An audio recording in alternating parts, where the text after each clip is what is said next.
बहुत बहुत स्वागत है। आज हम लोग ह्यूमन आई का नेक्स्ट पार्ट करेंगे। तो देखिए, पिछले क्लास में कई पार्ट हम लोग बताए थे, मैं आपको बताया था। आज आगे बढ़ूंगा क्योंकि इसमें काफ़ी पार्ट है, थोड़ा वीडियो इसका लंबा होगा, परेशान नहीं होंगे। तो जैसे मैंने स्क्लेरा बता दिया था, कोरोइड बता दिया था, फिर रेटिना बता दिए थे, कॉर्निया बताए थे, प्यूपिल बताए थे। आज उसके आगे बढ़ेंगे। आइरिस, या आइरिस जिसे हम परितारिका कहते हैं इंग्लिश में, परितारिका। या आप पुतली देख रहे हैं, ये गोला सा, इसके ऊपर एक मांस सा दिख रहा है। ये आइरिस क्या है? एक मसल्स होती है जो कि किसके ऊपर रहता है?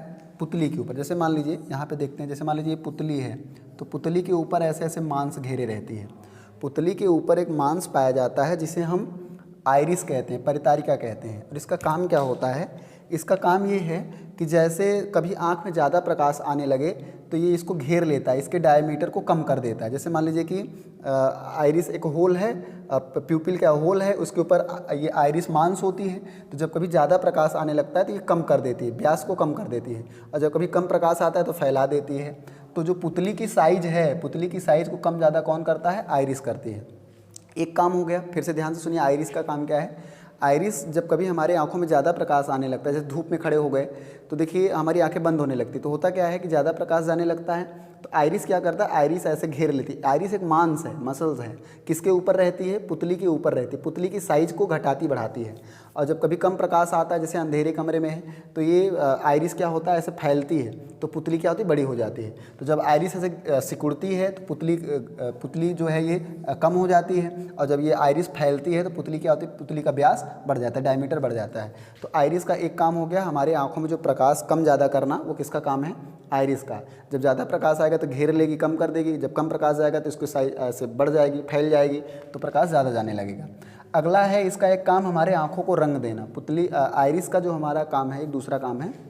हम जैसे किसी की आंखें थोड़ी नीली होती हैं, किसी की भूरी होती हैं, किसी की एकदम डार्क ब्लैक होती हैं, तो वो आइरिस का दो काम है। एक तो हमारे आंखों में जो प्रकाश जा रहा है उसको कम ज़्यादा करना, और दूसरा आंखों को रंग देना। It gives the colour to our eye. हमारे आंखों का जो किसी किसी देखिए भूरा रंग होता है, किसी का थोड़ा ऐसे नीला कलर होता है, तो आंखों को जो रंग देता है वो कौन देता है? आइरिस। तो ये आइरिस के विषय में हो गया। दो काम मैंने बताया, हमारे आंखों में जाने वाले प्रकाश को नियंत्रित करना, कंट्रोल करना, कम ज़्यादा जाना। तो कैसे कम ज़्यादा करना?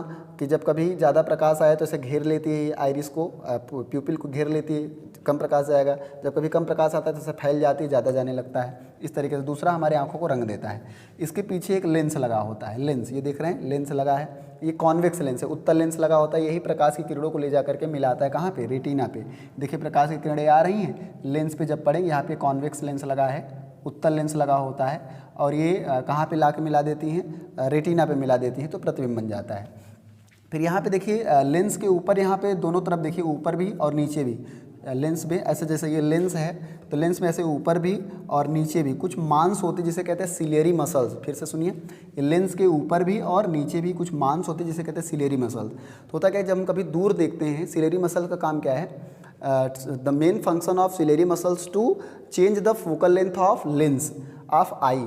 हमारे जैसे ये लेंस है, लेंस के ऊपर ये मांस है, जब कभी हम दूर देखते हैं तो ये मांस ऐसे हट जाती है। मांस ऐसे क्या होती है? हट जाती है। तो लेंस की जो फोकल लेंथ है वो बढ़ जाती है। जब कभी हम नज़दीक देखते हैं, कोई किताब पढ़ने लगते हैं, तो ये लेंस आकर के ऐसे चिपक जाती है, सिकुड़ जाती है, तो लेंस की फोकल लेंथ घट जाती है। तो लेंस की फोकस दूरी को घटाने और बढ़ाने का काम कौन करता है? सिलेरी मसल्स करती है।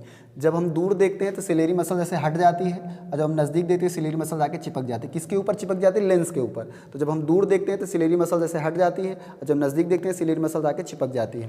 तो सिलेरी मसल्स का काम क्या है? हमारे आँखों की फोकस दूरी को बदलने का कार्य करता है। The main function of ciliary muscles to change the focal length of human eye. तो ये हो गया, लेंस के ऊपर रहती क्या? सिलेरी मसल, जो हमारे आँखों की फोकस दूरी को बढ़ाती अथवा घटाती है। मैंने कैसे बताया कि जब हम दूर देखते हैं तो सिलेरी मसल जैसे फैल जाती है, जो सिलेरी मसल यहाँ पे है ये फैल जाएगी, तो फोकस दूरी बढ़ जाएगी, हम आसानी से देख लेंगे। जब कभी किताब पढ़ेंगे, नज़दीक देखेंगे, तो ये सिलेरी मसल जाके लेंस के ऊपर ऐसे चिपक जाएगी, तो फोकस दूरी घट जाएगी, तो हम नज़दीक भी देख लेंगे।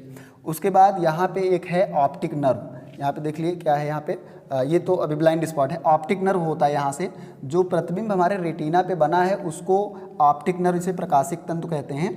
तो यह हमारे प्रकाश तंत्रिका कहते हैं, इसे ऑप्टिक नर्व को प्रकाश तंत्रिका कहते हैं। जो इमेज बना है, जो रेटिना पे प्रतिबिंब बना है, उसको ब्रेन तक भेजता है। ऑप्टिक नर्व का फंक्शन क्या है? The main function of optic nerve to send the message of image to the brain. जो इमेज रेटिना पे बना है कैसा? वास्तविक, उल्टा, छोटा, एक तो वास्तविक उल्टा बना है उसको सीधा करता है कौन, ऑप्टिक नर्व। प्रकाश तंत्रिका जो होती है वो हमारे ब्रेन में मैसेज भेजती, क्या, प्रतिबिंब बनने का मैसेज ब्रेन में जाता है। कौन भेजता है, ऑप्टिक नर्व। इसे हम क्या कहते हैं, प्रकाश तंत्रिका कहते हैं। प्रकाश तंत्रिका का काम होता है क्या, ब्रेन के पास मैसेज को भेजना कि जो प्रतिबिंब, एक तो जो प्रतिबिंब बना है वास्तविक उल्टा उसको सीधा करता है, और जो छोटा है उसको बराबर साइज का बनाता है। जो कोई भी वस्तु हमारे रेटिना बनता है प्रतिबिंब, वो वास्तविक होता है उल्टा और वस्तु से छोटा, तो उल्टा है तो उसको सीधा करता है कौन, प्रकाश तंत्रिका या ऑप्टिक नर्व, और जो छोटा है उसको बराबर साइज में करता है, बड़ा करता है उसको, और मतलब बराबर साइज में कर देता है और हमारे ब्रेन में भेजता है। तो जो प्रतिबिंब बनने का संदेश है वो ब्रेन तक कौन पहुंचाता है, ऑप्टिक नर्व पहुंचाता है। तो यहाँ पे ऑप्टिक नर्व है, इसी ऑप्टिक नर्व के जरिए ब्रेन में मैसेज जाता है जो कि रेटिना पे बना है।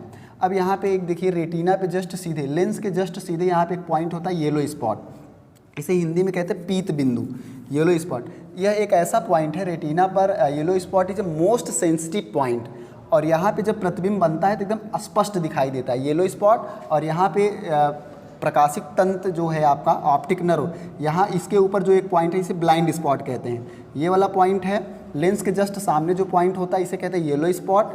ये मोस्ट सेंसिटिव पॉइंट है, यहाँ पे प्रतिबिंब अगर प्रकाश की किरणें आके मिलेंगी बहुत अच्छे से साफ सुथरा इमेज बनेगा, इसलिए इसको कहते हैं most sensitive point. Yellow spot is the most sensitive point and the clear image is formed at this point.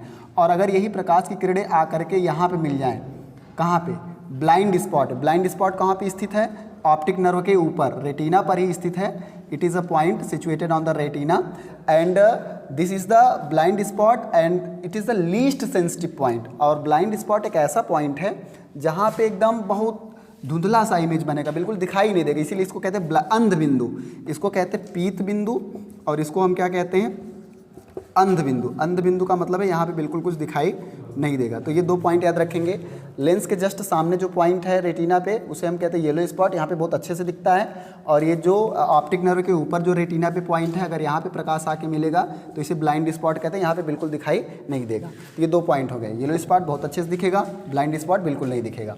अब यहाँ पे हम थोड़ी सी बात कर लेते हैं, ये लेंस है और ये कॉर्निया है। लेंस हो गया, ये कॉर्निया, उसके बीच में यहाँ एक लिक्विड रहता है। लेंस और कॉर्निया के बीच में एक लिक्विड रहता है जिसे हम कहते हैं एक्वेयस ह्यूमर, इसे हम जली द्रव कहते हैं। लेंस और ये लेंस हो गया और ये कॉर्निया हो गया, उसके बीच में यहाँ पे कुछ द्रव रहता है जिसे हम क्या कहते हैं, जली द्रव। और लेंस और रेटिना के बीच में यहाँ पे एक द्रव आप देख रहे हैं, लेंस, ये लेंस हो गया और ये रेटिना हो गया, इसके बीच में यहाँ पे एक द्रव रहता है जिसे हम विट्रियस ह्यूमर कहते हैं, इसे काचाभ द्रव कहते हैं। इसे हिंदी में जली द्रव कहते हैं, इसे हम काचाभ द्रव कहते हैं। तो ये लगभग सारे पॉइंट्स मैंने डिस्कस किया आपको। आज क्या क्या बताया फिर से सुन लीजिए। एक तो मैंने आइरिस बताया, ये पुतली के ऊपर जो एक मांस होती है जो कि घटती बढ़ती है, जब प्रकाश ज़्यादा आता है तो ये घट जाती है और जब प्रकाश कम आता है तो फैल जाती है। तो इससे हमारे प्रकाश में अगर ज़्यादा प्रकाश आ रहा है तो कम कर देती है और कम प्रकाश आ रहा है तो फैला देती है। तो आइरिस का एक काम ये मैंने बताया, प्रकाश को कम ज़्यादा करना। दूसरा मैं बताया हमारे आँखों का जो रंग होता है, किसी का नीला, किसी का भूरा, किसी का एकदम डार्क ब्लैक, वो आइरिस ही रंग देता है। आइरिस ही हमारे आँखों को रंग देता है। पीछे एक लेंस लगा होता है, यही प्रकाश की किरणों को मिलाता है। फिर इस लेंस के ऊपर लगा रहता है सिलेरी मसल्स, ये क्या करता है, फोकस दूरी को घटाता है। जब हम दूर देखते हैं तो फोकस दूरी बढ़ जाती है और जब नज़दीक देखते हैं ये चिपक जाती है, फोकस दूरी कम हो जाती है। तो सिलेरी मसल्स का काम क्या है, फोकस दूरी को कम ज़्यादा करना। येलो स्पॉट यहाँ बताया मैंने कि यहाँ पे सबसे अच्छे से इमेज बनता है, ब्लाइंड स्पॉट में बिल्कुल नहीं दिखता है। लेंस और कॉर्निया के बीच में द्रव होता है एक्वेयस ह्यूमर, लेंस और रेटिना के बीच में, लेंस और रेटिना के बीच में जो द्रव होता है उसे हम कहते हैं विट्रियस ह्यूमर। तो ये दो लेक्चर में मैंने ह्यूमन आई आपका कंप्लीट कराया। आज के लिए इतना रखते हैं, बहुत बहुत धन्यवाद।